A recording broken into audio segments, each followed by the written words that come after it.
Magandang umaga mga kabalen, Season TV, muling nagbabalik. Ayan, for today's video mga kabalen, samahan nyo ako magpakain ng mga alaga nating isda. Ayan ang ganda nilang pagmasdan. Naghihintay silang pakainin ko dyan mga kabalen, kaya samahan nyo ako magpakain. Tara, let's go! Una nga mga kabalen, nagsalok ako dyan ng tubig dyan sa ating tank. At lalagyan natin yan ng baby shrimp decapsulated. Ayan, isang takal lang ilalagay ko dyan. Pwede yan sa kanila, yan sa kanilang lahat. Yan, lalagyan din natin ng Vitagold ng maraming patak, pampalakas sa kanilang mga katawan, lalo na ngayong tag-ulan mga kabalen. Kasi yung mga, siyempre malamig yung panahon, lumalamig din yung tubig na kanilang tinitirihan. Kaya minsan may talagang kailangan natin silang lagyan ng mga vitamins. Ayan, kikita nyo, gutom na gutom sila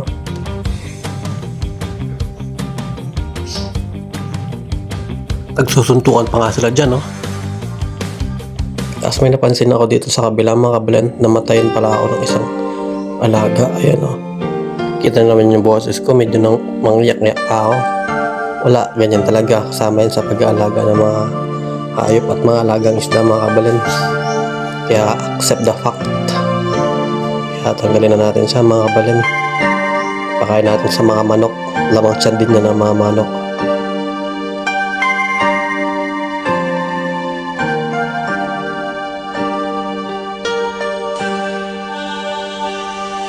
Andyan pa nga si Siomay at si Chopper, nakikiramay nga daw sila sa pagkamatay ng aking isda. Kaya rest in peace. Paalam.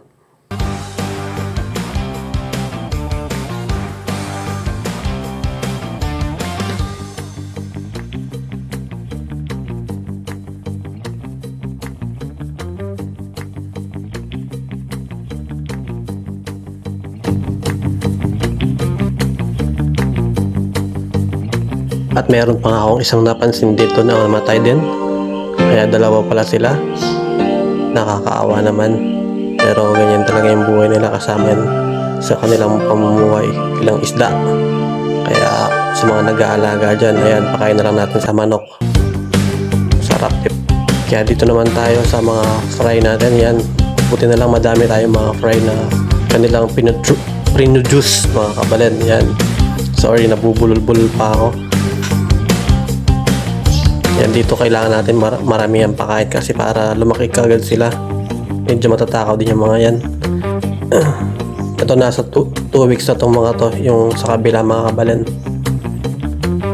Yan, dagdagan din natin yung pakain natin sa kanila para lumaki agad sila.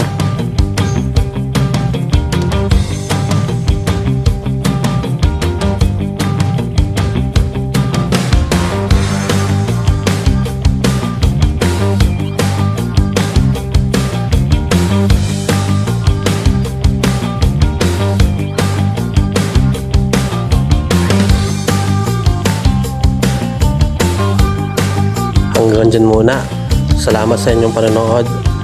Paki-like and share naman ang aking page. Salamat!